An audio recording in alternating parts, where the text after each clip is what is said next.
Hey everyone, welcome back to the channel.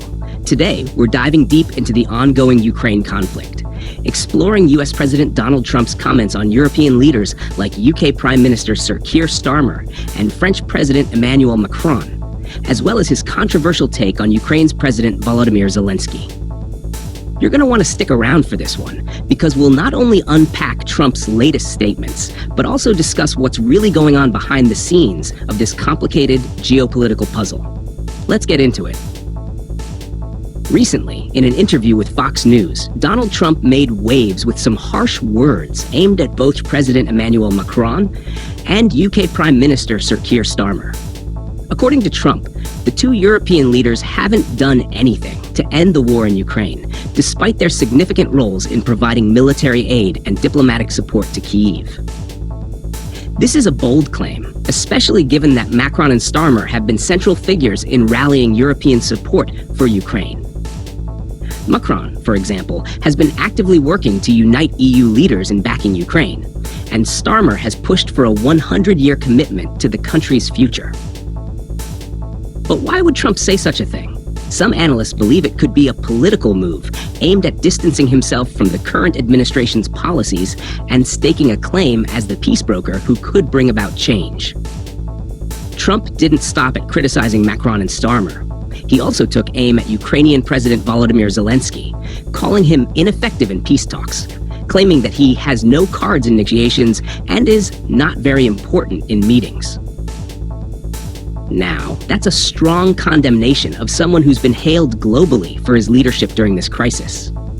Zelensky has remained steadfast, navigating a relentless war on his soil and building coalitions across the globe.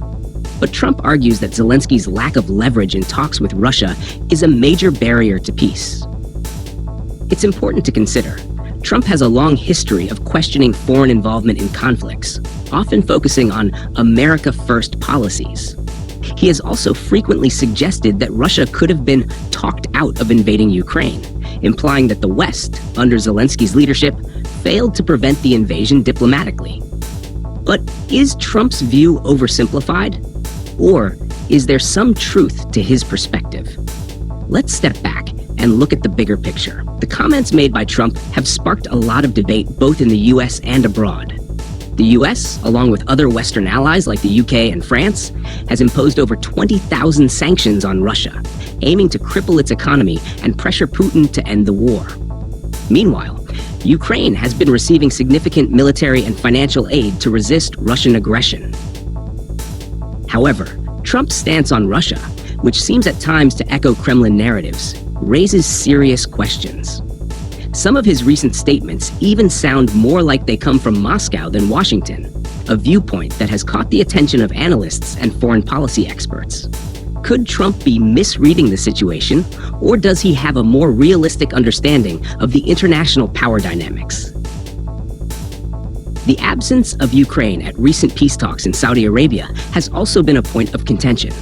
Despite the war raging on, Ukraine was notably excluded from discussions that involved Russia and other global players. Trump believes that Russia might be more inclined to negotiate peace, but without Zelensky at the table, those talks could lack the necessary context to lead to a lasting resolution.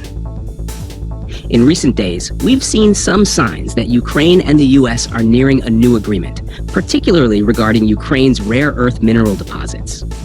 This is a significant development, as Trump has suggested this deal could help the US get our money back for the military support extended to Ukraine. Zelensky himself has been cautious about the deal, rejecting initial terms that seem to undermine Ukraine's sovereignty. However, both sides are now working on an agreement that could benefit their bilateral relationship. So, is Trump's vision of peace through economic deals realistic? Or is it a quick fix for a far more complex conflict? So, what does this all mean for the future? The war in Ukraine has far-reaching consequences, not just for Europe, but for the entire global order. Trump's comments, while controversial, bring forward a critical question. Is the current strategy of supporting Ukraine militarily and diplomatically the best course? Or do we need a new approach that focuses more on direct negotiations and leveraging economic influence? Here's what we know. Diplomacy is key. As European leaders continue to back Ukraine, peace talks will undoubtedly play a role in the future of this conflict. However, it remains to be seen whether Trump's vision of peace, potentially involving a shift in alliances and international agreements, can truly bring an end to the war. We'll be keeping a close eye on how these political dynamics evolve, especially with Trump's upcoming meetings with Macron and Starmer. At the end of the day, the situation in Ukraine is incredibly complex, with no easy solutions.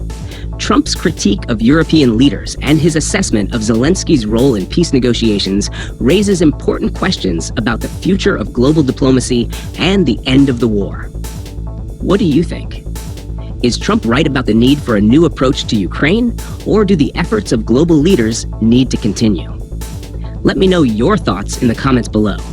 Don't forget to like, subscribe, and hit the bell icon so you don't miss any updates on this ongoing crisis. Thanks for watching, and I'll see you in the next video.